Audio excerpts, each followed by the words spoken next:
तर पुण्यातील अनधिकृत पबवरून काँग्रेसचे आमदार रवींद्र धंगेकर, मोहन जोशी आणि ठाकरे गटाच्या उपनेत्या सुषमा अंधारे आक्रमक झाल्याचं पाहायला मिळत आहे। राज्य उत्पादन शुल्क विभागाच्या ऑफिसमध्ये जाऊन अधिकाऱ्यांना जाब त्यांनी विचारलाय।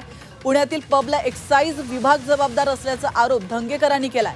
यावेळी अंधारेंनी पबकडून सुरू असलेल्या हप्त्यांची यादी वाचून दाखवली आहे। हप्ते वसुलीमुळे कारवाई होत नसल्याचा आरोप करण्यात आलाय। यावेळी येत्या 48 तासांमध्ये बेकायदेशीर पबवर कारवाई न झाल्यास पुन्हा एकदा आंदोलन करण्याचा इशारा यावेळी त्यांनी दिलेला आहे। मात्र हप्ते वसुलीचे आरोप खोटे असल्याचं सांगत अधिकाऱ्यांनी ते फेटाळून लावले। हॉटेल भूकंप 1 लाख महिना, कोकोरिको हॉटेल भूगाव 71,000 रुपये, स्मोकी बीच हॉटेल भूकुम 75,000 रुपये महिना, सरोवर हॉटेल त्याची माझ्याकडे लिस्ट आहे आणि कुठला तर आपण या दृश्यांच्या माध्यमातून पाहू शकतो कशा प्रकारे या हप्त्यांची यादी हप्ते देत असलेले जे पब्स आहेत अनधिकृत त्यांची यादी सुषमा अंधारे यांनी वाचून दाखवली आहे। पुण्यातील पबला एक्साइज विभाग हा जबाबदार असल्याचा आरोप देखील धंगेकरांनी केलेला आहे आणि यावेळेला धंगेकर आणि सुषमा अंधारे देखील या ठिकाणी उपस्थित आहेत।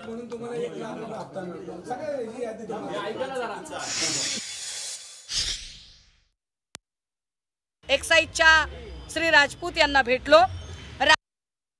राजपूत यांच्या समोर आहेराची यादी वाचावी, तसे इथल्या इल्लीगल बार आणि त्या बार मधून हप्ते किती जातात याची यादी वाचली। याचे पुरावे आम्ही आहे असं सुद्धा सांगितलं। यावर त्यांचं असं म्हणणं आहे की इल्लीगल बार असतील तर आम्ही तोडू। सन्माननीय मोहनदादा जोशींनी त्यांना वेळ किती ते सांगितलं, ते वेळ आम्हाला सांगायला तयार नव्हते। तरीही आम्ही त्यांना 48 तासांचा वेळ दिलाय। 48 तासाच्या आत जे इल्लीगल बार असतील त्यावर ते कारवाई करणार असं म्हणाले।